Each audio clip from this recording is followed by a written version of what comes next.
Media. Welcome back to Behind the Bastards. Our guest for this week, Molly Conger. Molly, welcome to the Porgam. Oh, I'm excited. Molly, what do you know about Kent Hovind? When you first brought up Kent Hovind, I had it mixed up with a different creationist with the same initials. I was thinking of Ken Ham. It is weird that they have the same initials. So I have been to Ken Ham's Creation Museum where there are animatronic dinosaurs, but I have not been to Kent Hovind's Dinosaur Land. It's really weird now that you bring it up. I mentioned Ham in here because he's like, Ham is the good creationist park, right? Like if you've seen, in terms of like, they put some money into that thing. Like if you've been there, if you've seen photos and stuff of like online, it's the one with like you see like there's like a Stegosaurus with a fucking saddle on it and stuff, and it's like, oh, Robert, I will have to send you the picture of me riding the Triceratops with the saddle on it. Yes, yeah. But that's like a decent quality model, right? Like at least in the photos, it looks like they put some money into that place. I learned a lot about how humanity used to coexist with the dinosaurs. That's great, Molly. Well, we'll be talking about that today. This is an iHeart podcast. Guaranteed human. You're listening to a podcast, so you're doing something else too, like maybe scrolling home listings on Redfin, saving places you like without thinking you'll get them, because that's what house hunting has become. But Redfin isn't built for endless browsing. It's built to help you find and own a home. Redfin agents close twice as many deals as other agents, which means when you find a place you love, you've got a real shot at getting it. Redfin helps turn saved listings into real addresses. Get started at redfin.com. Own the dream.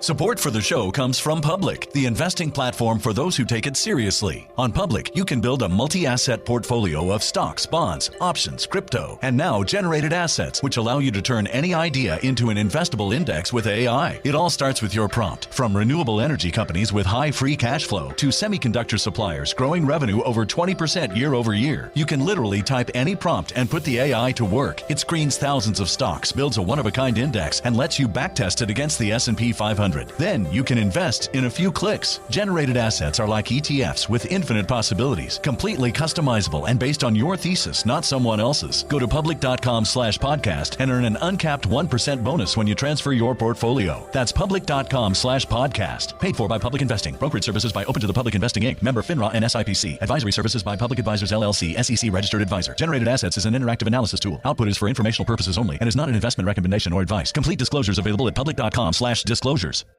Tired of spills and stains on your sofa? Wash away your worries with Anabay. Anabay is the only designer sofa that's machine washable inside and out, starting at just $699. Plus, Anabay sofas are pet-friendly, stain-resistant, and feature changeable slip covers and modular pieces. Get up to 60% off site-wide with a 30-day money-back guarantee. Visit washablesofas.com to get yours now. That's washablesofas.com. Offers are subject to change and certain restrictions may apply. Kent Hovind is like not even the Kirkland brand version of that guy. He's the Dollar General Ken Ham, right? Don't like he besmirch my beloved Kirkland signature. You're right. He's the Dollar General like brand of that guy, because he also has a dinosaur amusement park, but it's dog shit and it killed a kid. So we're gonna have fun with this guy, Molly. We're gonna have fun with this guy. So our subject this week is Dr. Kent Hovind. Is that a real doctorate? It's never a real doctorate on this show, Molly. Reverend Doctor. Like a third of the time, maybe it's a real doctor. Yeah. He is a Christian educator with a passion for debating evolutionists. He believes that evolution is a religion and arguing that there were dinosaurs on Noah's Ark. He also runs, as I said, a dinosaur/Bible-themed park that doubles as a compound for what is kind of a cult. A lowercase c cult. I will say, as cult leaders go, he's not good at it. Maybe he doesn't really want that much control because he doesn't seem to exercise as much of it as a lot of them, but it's still pretty bad, right? I mean, if there's no automatic rifles or child marriage, is it really a compound? Molly, I will say there's probably automatic rifles because it is in Arkansas. But as for the rest of it, I don't know. He did get a kid killed there, so I'm not going to say it's very good. Hey everyone, Robert here from the future, and I fucked up. I wrote this both ways. The reality is that Kent Hovind now today lives in Alabama, not Arkansas. I don't know why I said Arkansas so much, other than I was very hungover from a variety of gas station drugs when we recorded this episode. So you can chalk that one up to me being gas station sober these days. Again, Kent Hovind lives in Alabama now, not Arkansas. I might argue that some of this is the fault of people in both Alabama and Arkansas from being two different states when we all know they should be the same state. But that's rather beside the point. Kent E. Hovind was born on January 15th, 1953. I think he was born in Pensacola, Florida, but I don't feel great about my... Yeah, not a good start. He may not have been... This may just be like bad AI summaries of stuff, although I found it in places that are not AI generated. But he seems to have immediately moved to East Peoria, Illinois, and spent most of his childhood there. He's there until he's like a young man. So I don't know if he was actually born in Illinois, because I haven't really found a good direct source on that, but probably born in Florida, moved immediately to Illinois. I've come across basically nothing solid about his childhood or his parents, except for the fact that on numerous occasions he has said that he accepted Jesus Christ as his savior on February 9th, 1969. So he's about, what is that, 16? Yeah. That's great. Now, when we talk about this on the show occasionally, but it bears reemphasizing that, like, in our cultural memory, 69 is like the summer of love, hippies and weed and, anti-war protests and all that good stuff. That's a pretty reductive picture of what's going on, because right alongside all of that stuff, the civil rights movement and Woodstock, etc., there's the birth of a subculture known as Jesus people, right? That's also a thing that's happening here. There's a huge surge in, like, really unhinged Christian evangelism, right? Some of this is a reaction to the bad side of the hippie years, right? You've got, with free love comes a lot of people getting STDs. You have a lot of people overdosing on drugs. You have swarms of young people who don't really have any money crowding into San Francisco and winding up basically living on the street. And a lot of these people get like disillusioned and desperate. And one of the first of them to get disillusioned is a guy named Ted Wise. Wise was a sailmaker who had a bad LSD trip in 1965 and heard the voice of God. That'll get you. Yeah, that'll get you. I as a kid, when I did drugs, now I'm straight edge, except for, the stuff you can buy in gas stations. But as a kid, when I started doing drugs, I had this like evangelical belief that a lot of young people get, that like, man, if we could just put this shit in the water supply and fix everything. That is not how drugs work. I was very wrong as a 19-year-old. Were you in the CIA, Robert? Yes. Briefly, yeah. That's what everyone says. No, it turns out drugs can lead you in very bad directions, and that's what happens with Wise. He starts working with a bunch of pastors in the Bay Area to take in runaway hippie kids and turn them into evangelists. This thing that kind of becomes the Jesus movement starts in Northern California, but soon there's coffee houses and soup kitchens, churches and farms with communal living spaces, all real bent on Jesus, all over the country. Now, Kent doesn't graduate high school until 1971, which puts him at the old end of the Jesus people generation. And the evidence we have suggests he was always more in the conservative end of the Christian spectrum than some of the Eastern mysticism-inspired Jesus people. Because, like, you get a lot of, in some of the Christianity that comes out of the Jesus people movement, you get a little bit of, like, we've thrown a little bit of Buddhism in here. We stuck a couple of yogic practices in here. Yeah, we're still hippies, We are still smoking pot, right? But the cultural weight of that swing towards evangelical Christianity is definitely an influence on Ham.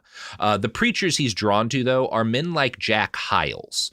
Hyles is an obscure figure to most Americans, but starting in the late 1950s, Hyles is he kind of invents megachurches. That's who Hyles is.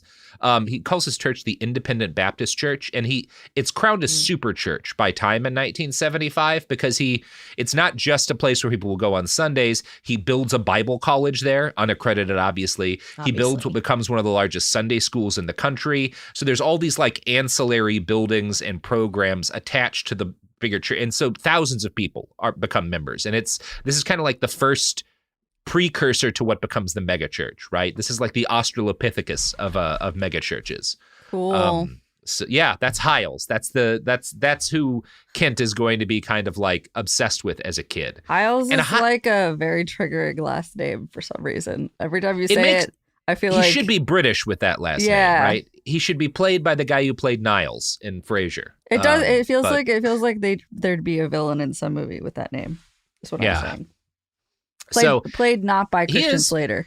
He is kind of a villain, and Christian Slater might be able to handle this role. Okay. He can handle most things. He's a great actor. Oh. But Hiles is a fundamentalist. He taught that people could not be born again unless they were brought to Christ using the King James Bible, which is that's a big thing for, I don't know, like a fifth of Christians in the country today, that like the King James Bible specifically is the word of God, and all of the other older or newer, translations and whatnot are wrong in some way. You just have God came back to drop like a mixtape, a remix of his old hits, and this is the only thing you're allowed to listen to now. I love this stuff.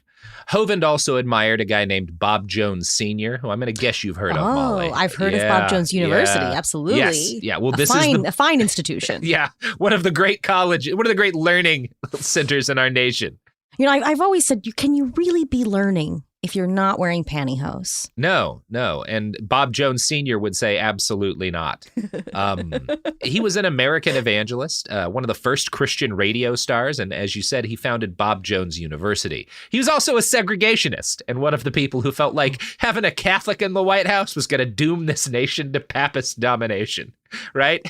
He's one of those guys who would like rant about the papists taking control of the government and mean every word. Oh, what a different time. I almost have trouble getting in the head of someone who is like specifically scared that the Catholics are going to take over this country. Like we have one in there now, and he's like barely holding on. Well, that's only because the power of the Pope has waned, Robert. If we had a more powerful Pope, I think we'd be really in trouble. Yeah, we need the Pope needs 1,000 blood sacrifices to get his power level back up to where he can cast Mammon out of the temples that we've built in Capitol Hill. I think that's right. Mammon? Yeah, that's the god of money. So sure. Ken's personal pastor was Lauren Dawson, whose gospel tape ministry was a groundbreaking Christian business, sending more than 10,000 individual taped sermons out to anyone who wanted to buy them. This is like before the internet. This is if you want to spread your shit in an internet-like way. This is kind of how a lot of shit spread mimetically throughout the kind of what becomes the Christian right.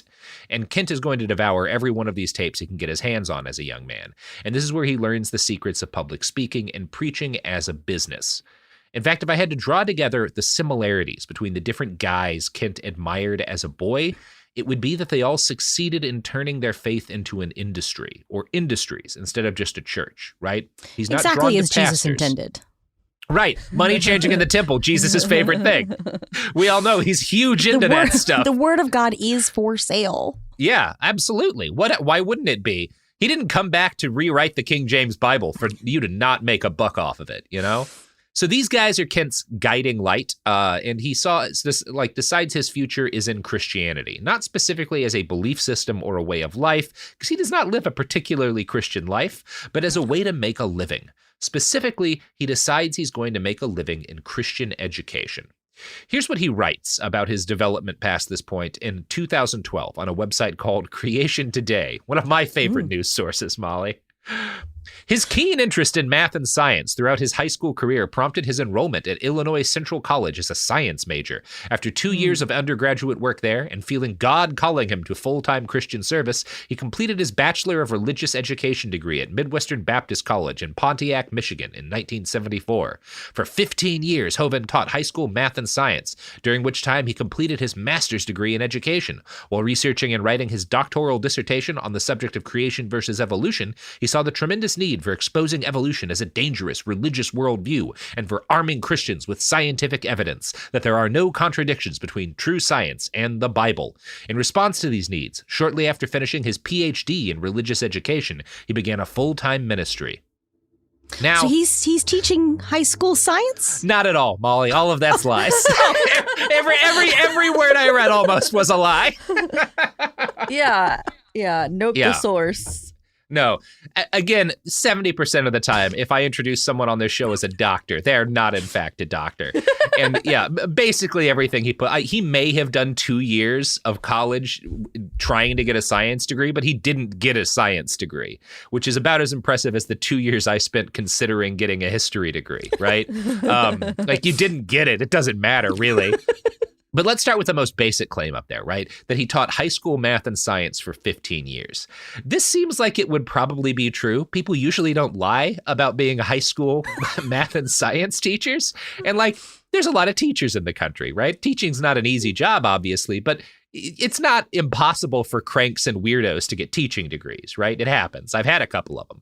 And there are times and places where you don't even need a teaching degree. Yes. Yeah. Well, that's exactly where Kent comes in, right? He does do some teaching, but it's not what you or I would call high school math and science teaching. The reality is that he gets teaching gigs at 3 private Christian schools, none of which are accredited, all of which are run out of churches, and one of them is run out of a church that he founded. There is no public record of him having a teaching career or evidence that he ever taught at something the government recognizes as a school. So there's nothing behind that, really. He may have lectured about dinosaurs to some kids for 15 years, but we can't prove it. The real science class is the friends we made along the way. That's right, Molly. That's right. So Kent worked as a pastor and a not really a teacher from 1975 until around 1988. While he was still in school, in 1973, he married his first wife, Jo. And I need to put emphasis on the word first there, because for a man who believes divorce is a sin, Kent Hovind does a lot of getting divorced. Not yet, though. He and Jo are going to have 3 kids from 1977 to 1979, which is too fast to have 3 kids. Wow. That's quite a rate. Poor Jo. Yeah. In that time, he started one private Baptist school, and he worked as an assistant pastor at 2 others. In 1989, dismayed by the growth of scientific rational thought in popular culture, he moved to Pensacola and created a new ministry, Creation Science Evangelism. The goal with this ministry was to promote creationism, and he begins traveling around the world delivering lectures about how to argue with evolutionists. He also sold merch, most of it dinosaur-themed, and this becomes a surprisingly successful business, ultimately. But it's a slow start at first, and we're going to cover what happens next. But first, Molly, you know what didn't get a slow start? Oh, is it these products and services? It's these excellent products and services that support our podcast and or program. Support for the show comes from Public, the investing platform for those who take it seriously. On Public, you can build a multi-asset portfolio of stocks, bonds, options, crypto, and now generated assets, which allow you to turn any idea into an investable index with AI. It all starts with your prompt. From renewable energy companies with high free cash flow to semiconductor suppliers growing revenue over 20% year over year, you can literally type any prompt and put the AI to work. It screens thousands of stocks, builds a one-of-a-kind index, and lets you backtest it against the S&P 500. Then you can invest in a few clicks. Generated assets are like ETFs with infinite possibilities, completely customizable and based on your thesis, not someone else's. Go to public.com/podcast and earn an uncapped 1% bonus when you transfer your portfolio. That's public.com/podcast. Paid for by Public Investing. Brokerage services by Open to the Public Investing Inc. Member FINRA and SIPC. Advisory services by Public Advisors LLC, SEC registered advisor. Generated assets is an interactive analysis tool. Output is for informational purposes only and is not an investment recommendation or advice. Complete disclosures available at public.com/disclosures. Sink into affordable luxury. Anabay is the only machine washable sofa, inside and out. With stain-resistant slip covers and a cloud-like frame duvet, everything goes right in the wash. Plus, the modular design lets you change the look of your space anytime. Visit washablesofas.com to upgrade your home. Shop up to 60% off site-wide, with sofas starting at just $699 and a 30-day money-back guarantee. Shop now at washablesofas.com. Offers are subject to change, and certain restrictions may apply. This is Bethany Frankel from Just Be with Bethany Frankel. Let me be blunt. Most dog food is junk. It just is. And I'm not feeding junk to Biggie and Smalls. That is why they eat Just Food for Dogs. It's real, 100% human-grade food with ingredients I actually recognize, not mystery pellets pretending to be healthy. And once I switched, the difference was obvious. Better digestion, better skin, more energy, dogs who actually feel good instead of just surviving dinner. Here's the thing. You care about quality. You make an intentional choice to be healthy. So why are you gambling with your dog's health? So let's think about our furry babies. Go to justfoodfordogs.com right now and get 50% off your first box. No code, just try it. Because once you see the difference, you're not going back. We're back. And Molly, you were just telling me that some other iHeart hosts have been getting sent allergy medicine, which I could sorely use right now. Do you know what drug it is? Is that... Usually, I'm being honest with you, I skip the ads, but I have caught the tail end of a couple of them. Robert, so some of your colleagues. No, they're not giving us money yet. Don't shill for them. I know. I want to know what it is. I want them to give us money. Some of your colleagues are getting allergy pills for free. Is it the stuff with meth in it? Because I missed that shit. That was good. That was the stuff that worked. Oh Everything since has been bullshit. I don't think Pervitin treats allergies. Literally, that was the best allergy medicine. And then they put them behind the pharmacy, and you have to because they're pissed at people doing shake and bakes. It's bullshit. Like, what's the harm? A little bit of fucking biker meth. Come on. That's the best I could ever breathe, to be honest. And then all of a sudden they were gone, or you would go and buy them, and you'd buy a box, and those were not the right pills. Yeah. A time. Yeah. It's. We need to have, like, if we're going to have all of these guns be legal, we need to have a standard where if you can't prove something is scarier than an AR-15, it has to be legal, right? Like shake and bake biker meth. Like, that's not nearly as dangerous as guns. Let's let people buy it over the counter. Like, come on, folks. Let people enjoy things, FDA. Yeah. Come on, guys. We probably still have seatbelts, but maybe we get rid of airbags for those weird airbag fundamentalists. I feel like that's a voting block we might be able to conquer. Is that a real kind of legal. Guy? Oh, yeah, Molly. That's absolutely a kind of guy. There's about 1 million of those guys in the country. And if we get them on our side, we can legalize the good allergy medicine again. Anyway, back to Kent Hovind. So Kent starts his new ministry in between earning his master's degree in Christian education in 1988 and his PhD in Christian education in 1991. Now, I know what you're asking, Molly, because you asked this earlier. Are those real degrees? Don't worry, we're getting to it. So for the first years of his career, though, he lectures dozens of times at schools and Sunday schools and churches and Bible colleges. He says he lectures at public schools. It's Arkansas and Florida, so there's a good chance he's not lying.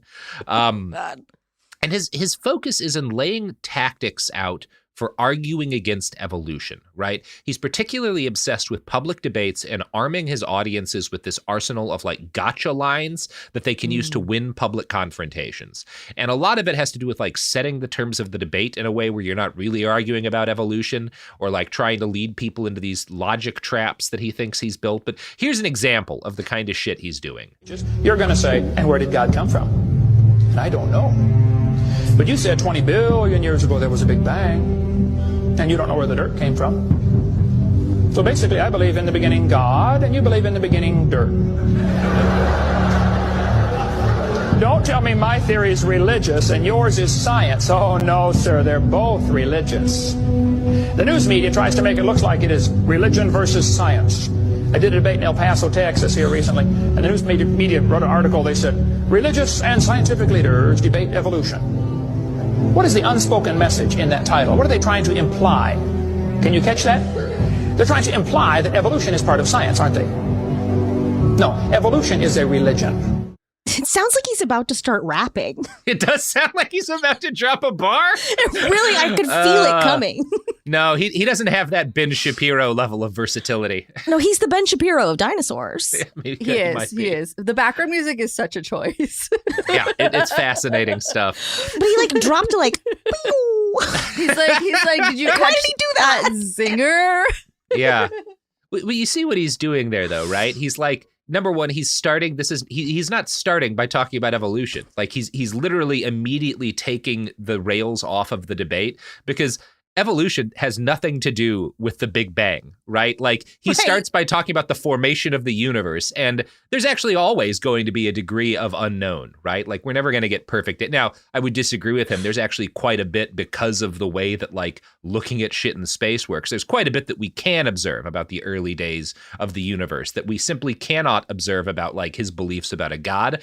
But that has nothing to do with evolution, which is like, again, like mutations and changes in time over species, aggregating over the course of incredibly long periods of time, right? Like also that has just, like, nothing to do with like the Big Bang. That's at the end of the day, those like, are two separate things. But like at the end of the day, like I'm not an astrophysicist. I cannot tell you how dirt accreted in the emptiness of space to form Earth, because that's not my business. That's not my business. But I can tell you that a child never rode a dinosaur. Okay. I can tell you a child never rode a dinosaur, and I can tell you that just like, you know, when we get into like the arcana of astrophysics, that's a lot of that's over my head.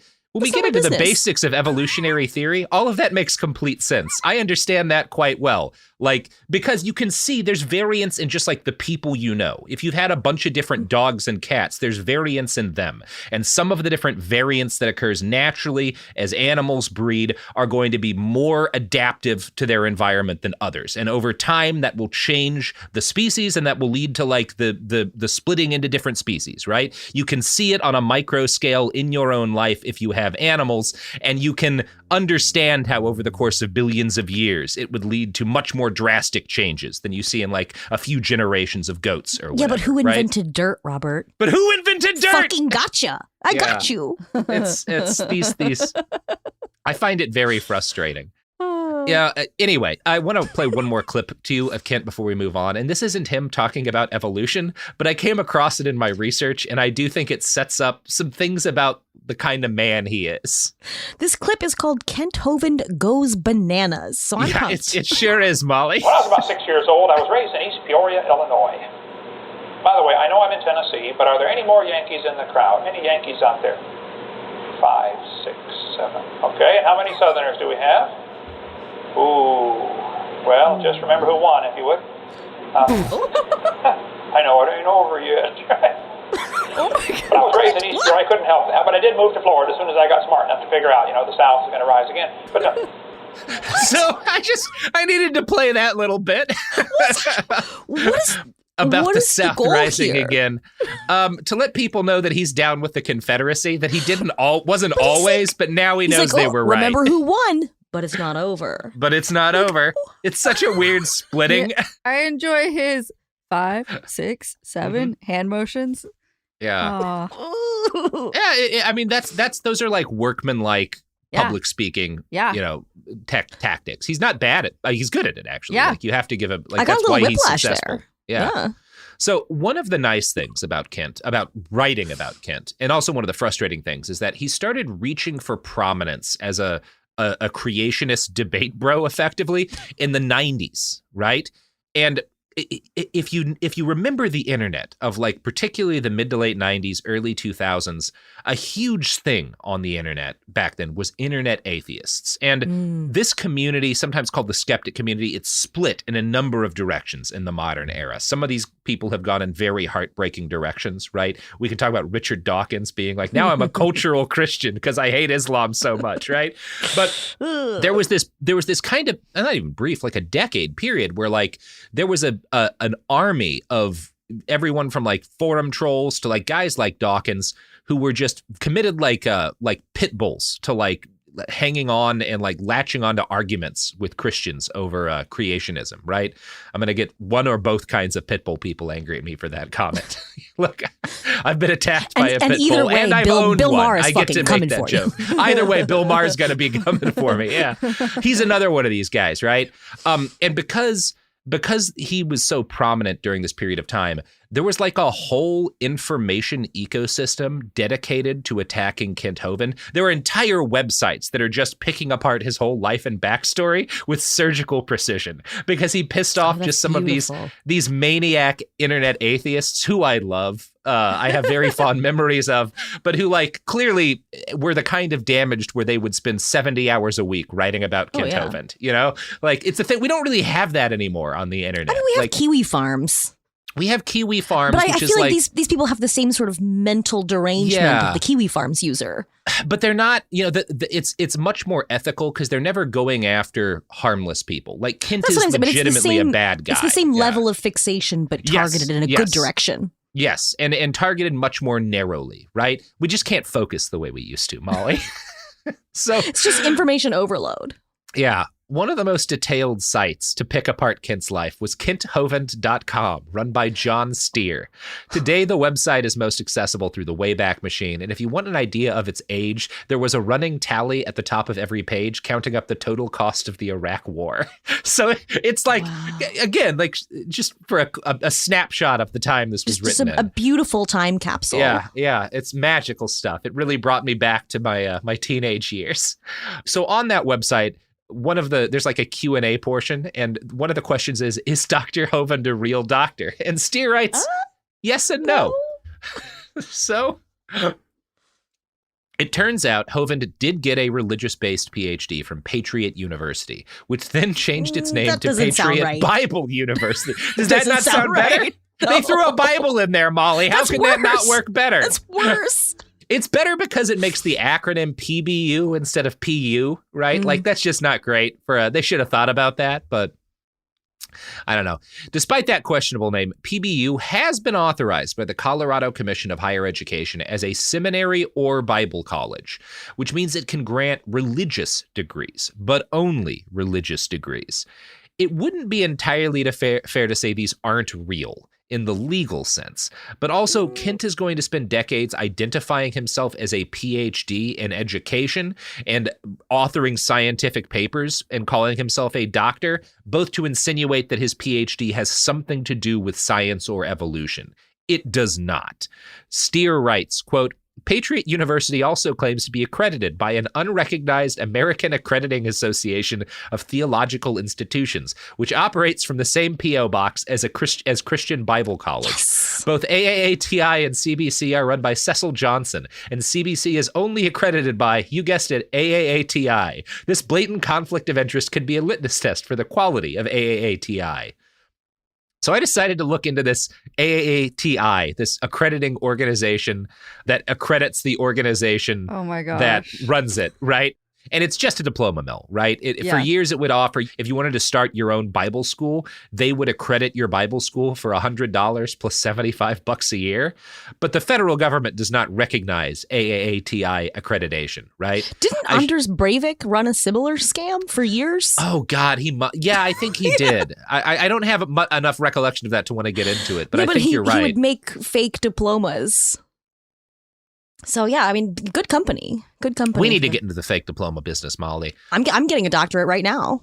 I think I could offer degrees, and I feel like we should just try for medical degrees. Like, let's just see if we can get people putting out pills, you know? I think it's worth a shot. No. Sophie, we'll debate this in private. Molly's on my side, though. I can tell. She thinks this is a good idea. And I'm everyone's boss. Speaking of good ideas, Molly, would you like to see Patriot Bible University? Molly, I'm so excited. It started as a Bible college in Dallas, Texas, but it moved to Colorado, and it is currently based in what appears to be a double-wide trailer. No, oh no. It's beautiful. There's plenty of parking. Yeah, there's a lot of parking. Is this just my college didn't have nearly this good a parking situation. This is like the front office. Like, where's the rest? This is a man's house, Molly. This isn't even a front office. Where is it? And having lived in trailers, I can say this isn't a particularly nice one. Where do the students go? Yeah, they don't, Molly. They send their money in letters and they get degrees in the mail. It's just a guy with a Xerox machine. It's a guy with a Xerox machine. Okay, solid. So now, I could be a doctor, is what you're saying. You could be a doctor. It costs about $1,900, or at least it did 20 years ago. I'm not sure now. That's a steal. It's a good price. So, Patriot Bible University teaches young Earth creationism and charges monthly, which Wikipedia notes makes it unlike most universities. They're on the Deca semester system. Yeah, that is unlike most real schools. Students have dodecamesters. Students can prepay for degrees, and in 2002 they offered a buy 3 get 1 free credit deal, which definitely sounds real. Okay, I found a copy of their internal magazine from 2002. And this is a little off topic, but they have a whole page dedicated to suggested church signs. I want to go through some of these, Molly. You want to just read through these? Oh, I love that, because you see these, you guys aren't in the South, but Yeah, they're all over the place. When you drive a rural road, through the country south, and you got to wonder, like, are they getting these from a magazine? And I guess the answer is yes. Some of them, yes. Let's popcorn read. Okay. I'll go first. God answers. Email. Jesus. The best I've heard vitamin, that one a lot. The best vitamin for a Christian is B1. What does that even mean? Like vitamin B1, like B2, B12. Yeah, but what is the pun? Oh, the best vitamin for a Christian is to be one? A Christian. That's not a good pun. To be one with Christ, Robert. Yeah. Is B1 even one of the B vitamins? I don't know if it is. I've never heard of it. I think this is just a bad joke. Yes, there is a vitamin. There is a B1 vitamin. Okay. That's good. That shows how much we know about vitamins. Here's another one. Tithe if you love Jesus. Anyone can honk, which seems kind of desperate. What does that mean? You don't even have to love Jesus. Wow. Oh, wait, no, they're saying tithe if you love Jesus because honking's too easy. Like, fuck you if you're just honking. Yeah. Well, give us money. Fuck you, give us money. A clear conscience makes a soft pillow. There you go. Prevent truth decay. Brush up on your Bible. I'm sure there are people who are brushing their teeth with their Bibles that read this magazine. Christians keep the faith, but not from others.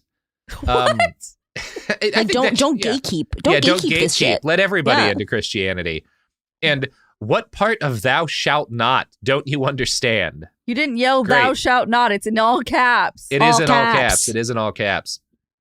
These aren't even good. Like I've seen a lot of course they're not good. I've seen a lot of these, and these ones aren't even funny. No, these are terrible. And it's filled with letters from like students and graduates, this magazine, and like inspirational little essays on how if you want to be a good writer, the best book to read is the Bible, which as a professional writer, I have not found the Bible particularly helpful. Not saying it's not useful. It's an incredibly important historic document. I have gained value from reading the Bible as a historic document, but I didn't get value in like learning how to write from it, right? You'll do better with some beautiful turns of phrase. Yeah. Yeah, there's also a lot of bullshit. Like Leviticus, you can mostly cut. Like if I'm editing that thing, I'm chomping down like half of those chapters, right? Well, what is it like? What is it? I think it's from Proverbs. Yeah. About like, the idiot returns to his folly like a dog returns to its vomit. That's solid. Not bad. That's a good line. Like you want to keep some of the gold. Like if I might do what Thomas Jefferson did and like do my own version of the Bible, and we're just gonna cold open on Jesus fucking up those moneylenders in the temple, and then like freeze frame, and Jesus is like looks to camera and goes, "I bet you're wondering why." We could make a solid 90s movie. Jeremy Piven plays Jesus Christ. Oh my God. Yeah. Incredible. Probably shouldn't cast Jeremy Piven in anything anymore, but I watched PCU recently. So anyway, I find this kind of stuff fascinating. As a young, angry atheist, magazines like this kind of terrified me, but now it all seems so quaint compared to a lot of what's gone mainstream on the right. So I don't know. I don't know where I land there. The essay that closes out the issue is titled Age of Reasoning? ? And it features a lengthy complaint that today's kids all know about Snoop Dogg, but not the Constitution. Then it ends. I'm always saying this. I will say, I got to give him credit. I learned something, maybe, from this, and because it ends with an insane story that I hadn't heard before. The story is told of Franklin Roosevelt, who often endured long receiving lines at the White House. He complained that no one really paid attention to what was said. One day, during a reception, he decided to try an experiment. To each person who passed down the line and shook his hand, he murmured, "I murdered my grandmother this morning." The guests responded with phrases like, "Marvelous, keep up the good work. We're proud of you. God bless you, sir." It was not till the end of the line, while greeting the ambassador from Bolivia, that his words were actually heard. Nonplussed, the ambassador leaned over and whispered, "I'm sure she had it coming." Now, that's a fun story. Please tell me that's true. Please tell me it's true. Unclear, Molly, because I had the same reaction as you when I read that. I was like, well, I want that to be true. That would make me like FDR so much more. Incredible. But I Googled around. Snopes has looked into the matter, and the answer is it's like a maybe. It's kind of right on the line, right? It seems to have originated, this story, in a 1953 book titled The Complete, spelled in a weird way, Practical Joker by H. Allen Smith, who was a journalist and a comedy writer. And like, It's unclear if this is just bullshit or a thing he actually heard or witnessed. It may have just been a story that went around. I don't know. My guess is this is probably not literally true, but we can choose to believe this. Yeah. This can be our Christianity, This is an episode Molly. about faith, Robert, Yeah, and right. I have faith. Yeah. So back to Kent Hovind. His first PhD, he's going to get 3 more, and all of them are equally bullshit, did require him to produce a doctoral dissertation. Yes. These are an important part of real-life PhD programs. And a key aspect of like writing a thesis, right, is that to get your doctorate, you have to publish original work that expands to some extent the frontier of human knowledge, or at least attempts to, right? And it is something that is reviewed by a committee of relevant experts. They have to eventually sign off on it, and it is published somewhere that everyone can read it, right? This is the basics of like how that's supposed to work. Right? Yeah, now, let's see it. Because Patriot Bible University isn't a real school, no one could actually find a copy of his dissertation for a long time. Well, it's in that double wide. Yeah, it was somewhere in that double wide. And eventually, there's now a copy. It got posted on like WikiLeaks eventually, which shows the degree to which the internet was out for this guy. Oh. Loaded for bore, WikiLeaks came. Amazing. Oh, it's so funny. But eventually, like an actual scientist reviews this thing and points out a number of things that make this not a real dissertation or thesis, You don't right? say. When a real thesis is reviewed by a committee of 3 to 5 people with relevant expertise, Kent's was only reviewed by Dr. Wayne Knight, who runs Patriot Bible University and sounds like a Batman character. Like, Yeah. that's a guy from the Batman cartoon. Don't tell me that man's an academic. No, he sounds like a guest on the 4th hour of InfoWars.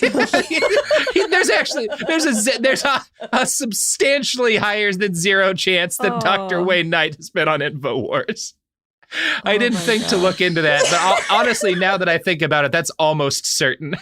Yeah. So, since Kent is going to make his career badly defending creationism, it behooves us to look at the kind of claims he made in what is ostensibly the springboard of his academic career. One academic who reviewed his thesis noted, "Even the undergraduate honors theses at my institution require the signatures of 2 faculty members." This fellow goes on to note that misspellings are rampant and cites several examples, including Canaan, which a Bible doctor really ought to be able to spell, and Shinto. He meant Shinto. Other criticisms include the fact that the thesis does not have a title. It has one illustration, which was a diagram of the electromagnetic spectrum, literally cut out of an actual science textbook and taped badly inside the thesis. The reviewer notes it does not fit the page. Wow. And so what did he prove? That evolution is a religion, and creationism is great. Well, actually, we'll talk a little bit about his academic assault on the theory of evolution, Molly, and maybe convince you to give up your life of sin for the cleansing peace of Bible-believing Christianity. But first, I'm diving right into that baptismal font when we come back from this break. Yeah, my only Bible and my only baptism is in the cool running rivers of commerce that supports this podcast. Support for the show comes from Public, the investing platform for those who take it seriously. On Public, you can build a multi-asset portfolio of stocks, bonds, options, crypto, and now generated assets, which allow you to turn any idea into an investable index with AI. It all starts with your prompt. From renewable energy companies with high free cash flow to semiconductor suppliers growing revenue over 20% year over year, you can literally type any prompt and put the AI to work. It screens thousands of stocks, builds a one-of-a-kind index, and lets you backtest it against the S&P 500. Then you can invest in a few clicks. Generated assets are like ETFs with infinite possibilities, completely customizable and based on your thesis, not someone else's. Go to public.com/podcast and earn an uncapped 1% bonus when you transfer your portfolio. That's public.com/podcast. Paid for by Public Investing. Brokerage services by Open to the Public Investing Inc. Member FINRA and SIPC. Advisory services by Public Advisors LLC, SEC registered advisor. Generated assets is an interactive analysis tool. Output is for informational purposes only and is not an investment recommendation or advice. Complete disclosures available at public.com/disclosures.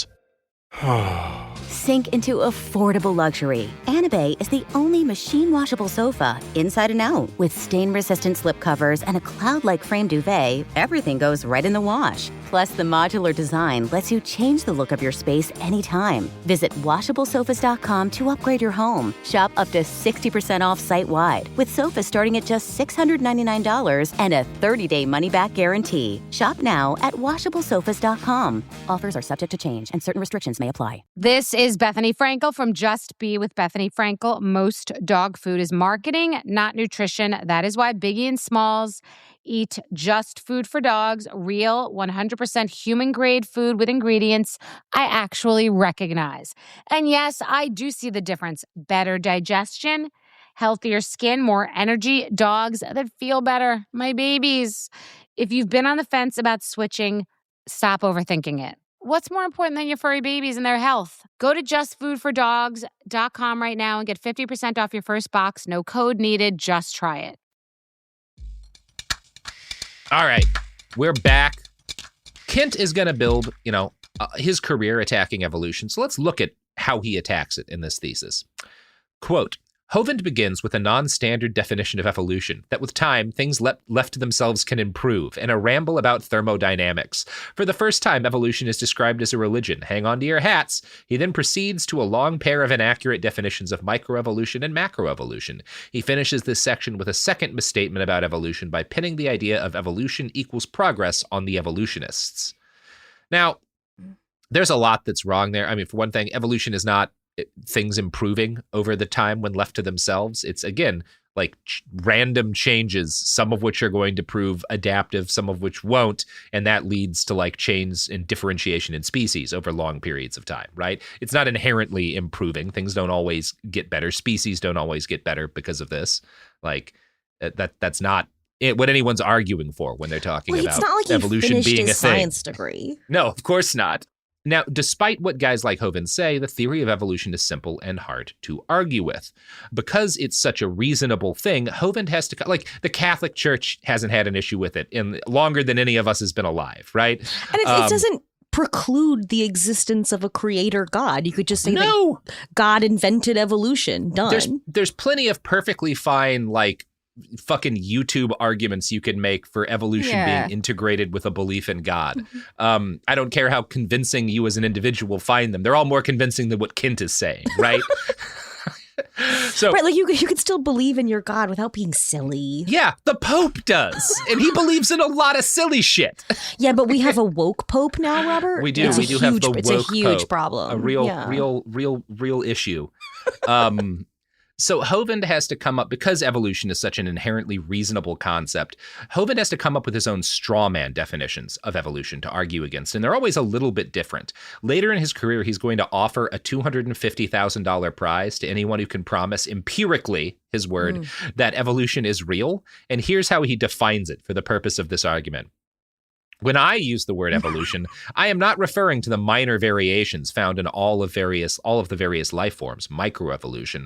I am referring to the general theory of evolution, which believes that these 5 major events took place without God. Number 1, time, space, and matter came into existence by themselves. Number 2, planets and stars formed from space dust. Number 3, matter created life by itself. Number 4, early life forms learned to reproduce themselves. Number 5, major changes between these diverse life forms. That's not evolution, man. You're wrapping a bunch of different things into, like, all together. Like Darwin's theory of evolution did not involve the Big Bang. No, that started way later. It's way later. He was just looking at some fucking finches. Yeah, finches and shit, and going like, oh, it looks like species differentiate over time.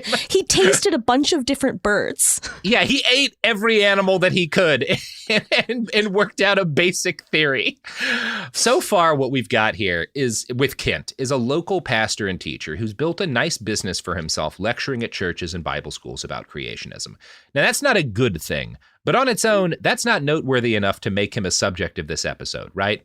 There is something that makes Kent special, which is that he is one of, if not maybe the first of these kinds of guys to realize that the internet is about to be a huge deal and how to use the internet in order to make a shitload of money for himself and build a following, right?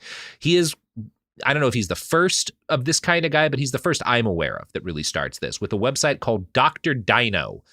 He makes this in the mid-90s. And he starts selling and collecting and whatnot, a whole archive of creationist media all over the United States. Oh, is that Dinosaur breathing fire? It sure is, Molly. Wait a second for that one. I don't think Kent's they did main that. business is himself, but he basically sees if I film these presentations I've been giving at churches and edit them into videos and sell those videos or let people, eventually stream them online, that will expand my audience. And there's ways to get money out of those people, right? And I'm going to show you a clip from one of his. Yeah, he pivots to video. He does it first, right? Wow. And here's one of his Dr. Dino videos. Now this one is called a Parasaurolophus. The Parasaurolophus had a weird bump on the back of his head. Some people think the Parasaurolophus was able to breathe fire. Who thinks that? Because that bump on his head was hollow, and it's connected to his sinuses. I don't know about that, but it's an interesting theory. It is not. I like the Parasaurolophus, but there's one thing about him I do not like. And I'm going to tell you about that in just a minute, okay? The whole speech is like that. He'll introduce a dinosaur, usually get things wrong about it, and then be like, I like this guy except for one thing about him. And then he'll move on to the next dinosaur. He didn't accept Jesus as his Lord and Savior. That is kind of where we're going here. But I do want to let you know, folks, there are not fire breathing. No one thinks there were dinosaurs that breathed fire. That's not a thing that science believes. That's not a thing anyone has ever suggested except for maniacs. Dr. Hovind said. Yeah. I think this is part of you get some of these weird creationist guys trying to square both dinosaurs and myths about dragons together. Maybe that's where that comes out of. But anyway, here's how that whole speech thing culminates, right? When he finally explains the one thing he doesn't like about all of these great dinosaurs. The one thing about all the dinosaurs I do not like. I don't like the way every time you pick up a book about dinosaurs, you open up to the first page and guess what it says? Billions of years ago, dinosaurs lived on the earth. Meh, that is not true. Meh. What you have to do, you have to get a little buzzer in your brain, and whenever somebody tells you something that's not true, you say, meh, not true. I'm going to have to go, meh, on Kent here. Because that's not fair to the dinosaur. He's like, I like this dinosaur, except I don't like this one thing about him. Yeah, the dinosaurs never said, they didn't have a concept of age as far as we're aware. Dinosaur didn't write that book. Just wondering, do you think that the costume department on Friends based Ross Geller's work clothes off of Kent? Yes, they're both paleontologists. They're both dinosaur scientists. I know. Yeah, well, and I refuse to consume anything either of them make outside of their wheelhouse, right? Ross is not allowed to be anything but Ross from Friends. I laid that up for you. I'm very angry. I watched some insane television show. I think it was about climate change and shit. It's on, I think it might have been Netflix. And Ross from Friends is in a couple episodes because it veers from... I've never seen him in anything but Friends. Does he still work? He was yes, apparently. Yes. He played Robert Kardashian in the OJ series. That's right. It's this show that sounds like a fever dream. It starts with climate conferences about the impending disaster, and then the disaster really gets going in earnest, and suddenly everything pivots to being, I thought it was going to go be hardcore Zionist, but actually the point it seems to be making is that the real Jewish homeland is Miami, and there's a synagogue they're trying to save in southern Florida from flooding, and Ross from Friends has to bribe congressmen to do it. Is it called, and then he gets arrested? Is it called Little Death? No. It's one of the weirdest shows I've ever seen. I'm going through I don't think that's real. It felt like a fever dream, and then the entire show changes after the Ross from Friends portion. It's not called Little Death? It is definitely not called Little Death. Then it's called Extrapolations. Oh, then what else has he been in? It's not on his IMDb. I think he might have funded the fucker. It's weird. He's weird in it. It's from a few years back. Got it. Yeah. Got it. It is an off-putting show. I found it off-putting. Oh my God, Jon Snow is in it. Jon Snow is in fact in it. Yeah, a lot of guys are in it. Edward Norton's a big part in it. Yes. I'm okay. I'll do this on my own time. Sorry. I was like, what a cast. What are we doing here? It's a baffling show. They're like, are you a guy who will always be known as playing one guy on a TV show? We'll cast you in this. We'll cast you. Edward Norton is more than that. Not much more. Yeah, he's Fight Club. He's in the only movie about the shitty town in Oklahoma I grew up in, Leaves of Grass. Oh. Good movie. It's also got one of the guys from Deadwood in it. Check it out. He plays himself and his twin brother. Anyway, so Kent. Oh, dinosaurs. Yeah, we're talking about dinosaurs. Yeah, we got Ross from Friended. We got Ross from Friended. You can't stop when you get a little dose of vitamin R. So anyway, as a public speaker, Kent has a whole host of lines he's got locked and loaded to get an audience's attention. And one of his favorite lines is, "One drop of water will cover the whole world if you spread it real thin." Kent states this as if it's a scientific fact. Don't worry. So. I found, again, because there's a lot of guys who are obsessed with Kent, I found a crazy person who seems to know math, who did a breakdown and calculates that this Kent is off by roughly a factor of 1 trillion here. Oh, good. Which sounds right. I can't check that math. I don't know how to spread atoms. I don't know how big those are. But yeah, it does seem like that would have to be off by about 1 trillion or so. Honestly, that might be low. Because if you're talking about like baptismal water, I think it's more of a metaphor. Yeah, I think but he also, there's nothing that's a metaphor for Kent. You can't have metaphors in Kent's world. Everything has to be literally true. Otherwise, his entire conception of reality collapses. Kent also claims that birds are not descended from dinosaurs. Dinosaurs are also big cold-blooded lizards that live in Eden, which we know they're not. The reality is that dinosaurs really have very little to do with modern reptiles, but Kent has to deny the sweep of time necessary to allow birds to come about. So he claims, for example, that the Triceratops is just a Jackson's chameleon that got extra big because there was more oxygen back then. Like, if you were to hook a Jackson's chameleon up to an O2 tank, you could get it to be huge.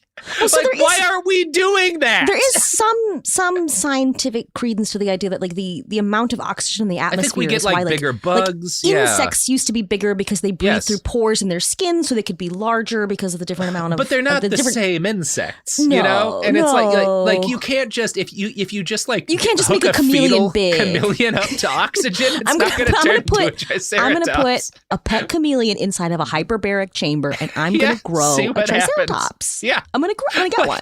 Like, look, if it worked that way, I would be psyched that the creationists were right, because then we'd have Triceratopses to ride, and that would be worth it.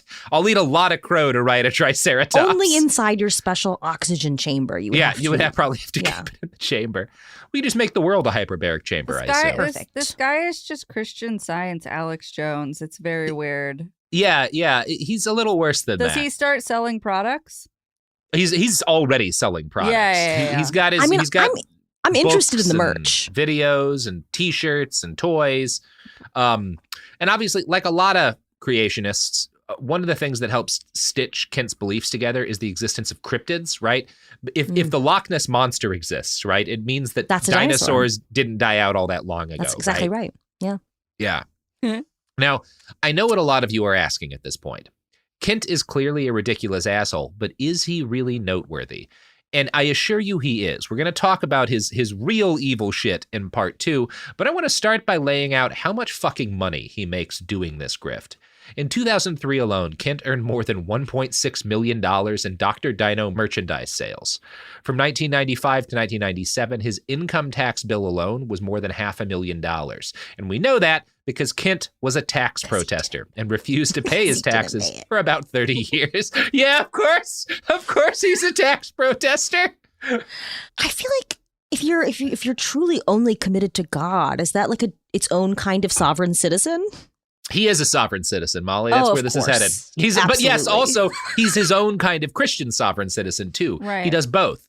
So in 2001, he creates his first Bible-based theme park, Dinosaur Adventureland. Yes! Tagline, where dinosaurs and the Bible meet. I've heard this described as being built in his backyard in Pensacola, but his backyard is like 7 acres, so it's not like tiny. The park has an indoor science center filled with illustrated versions of the arguments Kent makes in his lectures. There's also an outdoor space with what can crudely be described as rides. One I've heard of is the Jumpasaurus, which is just a trampoline next to a basketball hoop. Kids have a minute to make all the baskets they can, which will teach them that they have to be coordinated in order to spread God's message. That doesn't make any sense at all. No, that's nonsense, kids. That's not a ride. That's nonsense. That's not a ride. That's a trampoline next to a basketball court. That doesn't sound safe. No. I mean, look, I'm all for children risking their lives in dangerous games, but also, they should be more fun than that. So for a while in the early aughts, some skeptic publications did a decent business making fun of Dinosaur Action Land. But what actually brought Kent down wasn't being wrong about everything, because that never hurts people's career. It was tax fraud. To describe what happened, and again, folks, this is a constant lesson in crime. Do whatever unethical shit. You can get away with most evil things in the United States as long as you pay your taxes. Like, just that, and the IRS is not picky. They don't care if you're a drug dealer. Just pay your taxes, and you will avoid the easiest way to destroy your life as a person who is breaking the law. Because they'll get you in the end. They always get you. They will. They actually know what they're doing. To describe what happened next, I want to read a quote from a book by Professor Samuel Brunson called God and the IRS, which is about the difficulty the IRS has dealing with the religious right. It actually sounds very interesting. It's like $70 for the Kindle edition because it's a textbook. So I have not read the whole thing, but I found excerpts because there's just a portion of it that deals specifically with Kent.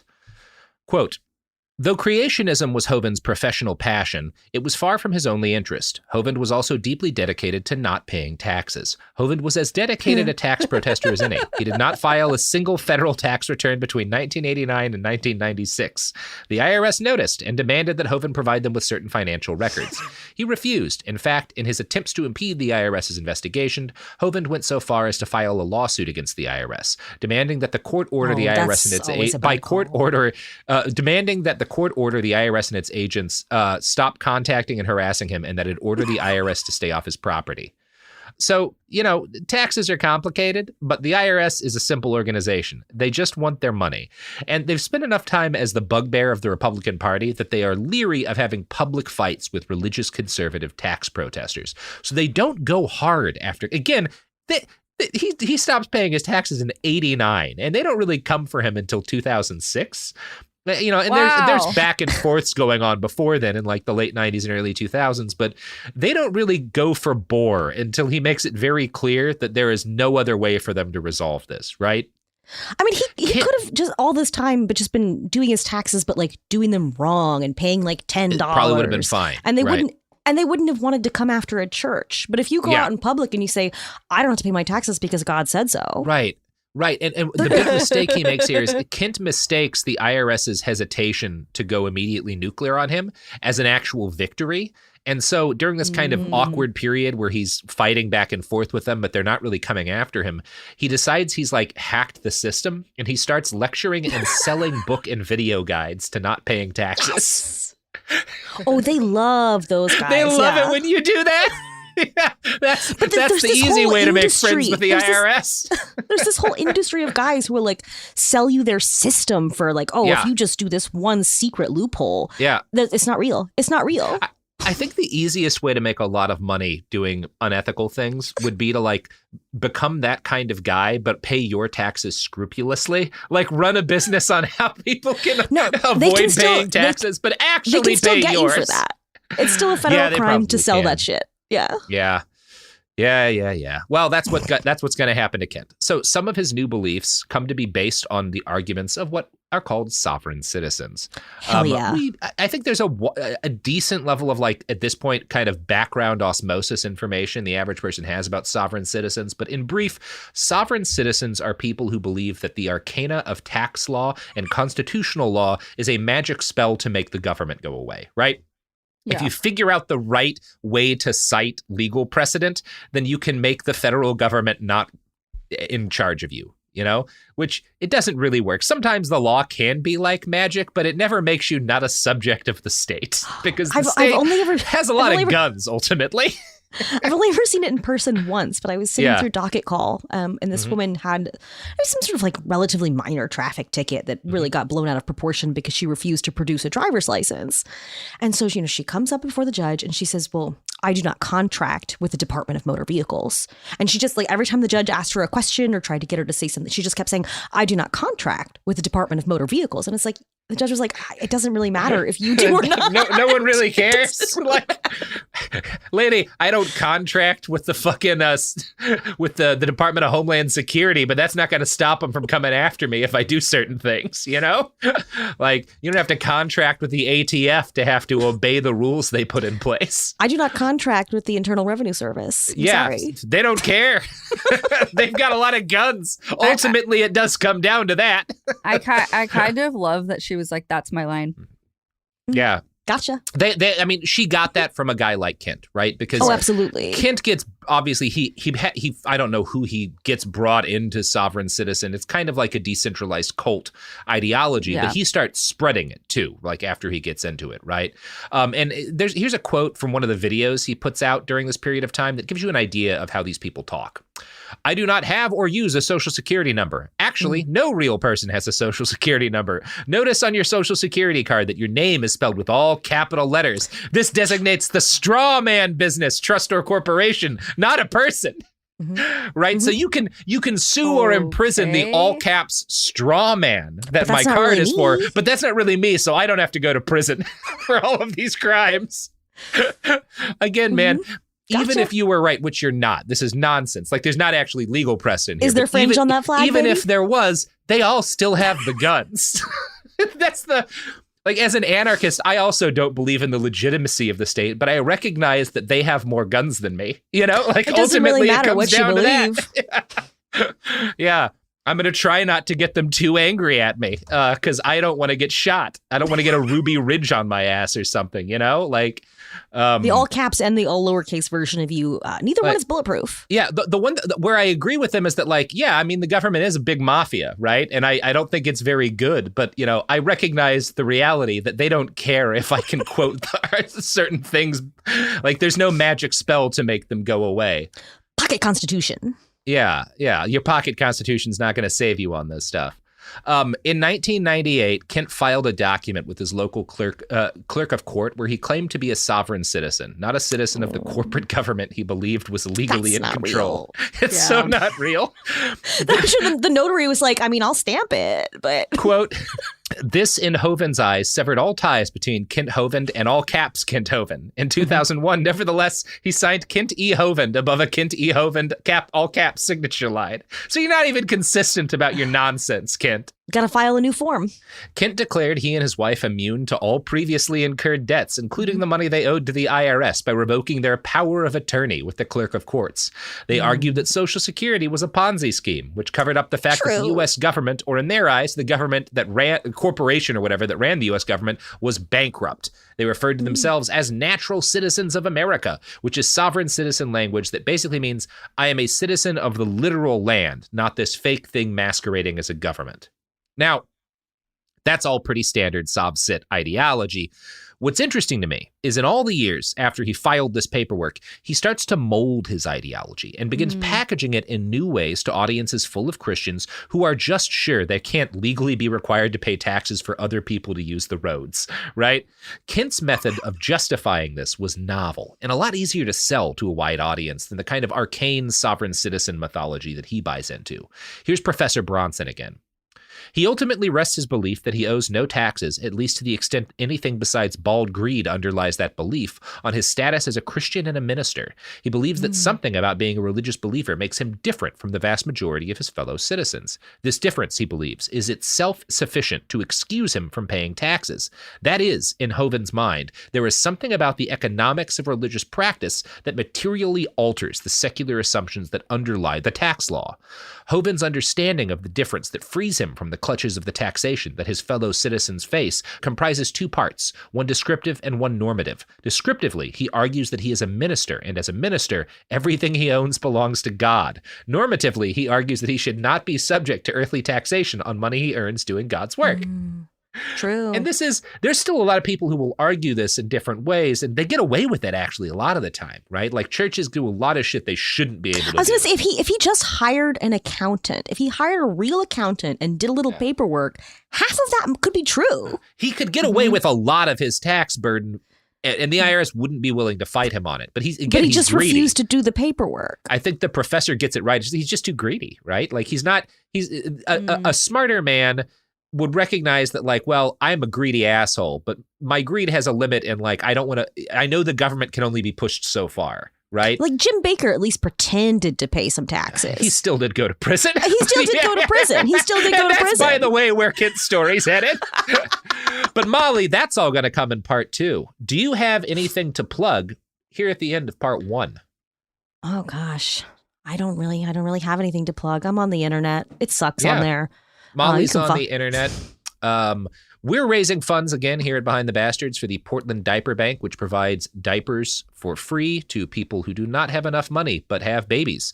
You can go to GoFundMe, Portland Diaper Bank, Behind the Bastards, Portland Diaper Bank, GoFundMe, and you will find the new GoFundMe for that, and you can donate money to it and help out some people who don't have enough money for diapers, which is a good thing. Diapers cost a fortune, surprisingly. Yeah. I just Crazy bought some expensive. for a friend. Babies for are a friend's insanely baby shower. expensive. Yeah. Like, how are they getting away with this? I don't know. I don't know. I think Big diaper. Big diaper. Yeah. That's the new military industrial complex. After Vietnam, they turned all of that body bag material into diapers, and they're just making more money than ever. That's my conspiracy theory, Molly. And we at Cool Zone Media have a couple new shows that you should check out. The first is Better Offline, hosted by Ed Zitron, once or twice a week. It's a show about the tech industry and tech world and all things happening there. Ed is wonderful. And we also have a new weekly show hosted by Jamie Loftus called 16th Minute of Fame. That's all about the internet's main characters and what happened to them after they went viral. So check that out. And everything else for Cool Zone at Cool Zone Media. Molly, you're at Socialist Dog Mom on Twitter, correct? Yeah. And that's me. Did I forget anything else, Robert? Did we do all the things? Nope. Yes. Great. Bye. Go ride a dinosaur. Yeah. Behind the Bastards is a production of Cool Zone Media. For more from Cool Zone Media, visit our website, coolzonemedia.com. Or check us out on the iHeartRadio app, Apple Podcasts, or wherever you get your podcasts. Tired of spills and stains on your sofa? Wash away your worries with Anabay. Anabay is the only machine washable sofa inside and out, where designer quality meets budget-friendly prices. That's right, sofas start at just $699. Enjoy a no-risk experience with pet-friendly, stain-resistant, and changeable slip covers made with performance fabric. Experience cloud-like comfort with high-resilience foam that's hypoallergenic and never needs fluffing. The sturdy steel frame ensures longevity, and the modular pieces can be rearranged anytime. Shop WashableSofas.com for up to 60% off site-wide, backed by a 30-day satisfaction guarantee. If you're not absolutely in love, send it back for a full refund. No return shipping or restocking fees. Every penny back. Upgrade now at WashableSofas.com. Offers are subject to change, and certain restrictions may apply. A BetterHelp ad. We get it. February is full of flowers, candy, and, of course, lots of talk about relationships. It can feel like everyone else has it all together in their love lives. But the truth is, we're all still figuring it out. Whether you're working on your marriage, navigating the dating apps, or prioritizing staying single, no matter where you are, you're right on time. Therapy can help you find your way and take some of the pressure off yourself so you can determine what you want, what feels heavy, and how you can feel lighter. Just a little bit of outside perspective from a professional can lead to new understanding and a lot of progress. So the next time you're feeling iffy about your love life, try therapy with BetterHelp and see where it takes you. And remember, you're right on time. Visit BetterHelp.com for 10% off. That's BetterHelp.com. This is Bethany Frankel from Just Be with Bethany Frankel. Let me be blunt. Most dog food is junk. It just is. And I'm not feeding junk to Biggie and Smalls. That is why they eat Just Food for Dogs. It's real, 100% human-grade food with ingredients I actually recognize, not mystery pellets pretending to be healthy. And once I switched, the difference was obvious. Better digestion, better skin, more energy, dogs who actually feel good instead of just surviving dinner. Here's the thing. You care about quality. You make an intentional choice to be healthy. So why are you gambling with your dog's health? So let's think about our furry babies. Go to justfoodfordogs.com right now and get 50% off your first box. No code, just try it. Because once you see the difference, you're not going back. This is an iHeart podcast. Guaranteed Human.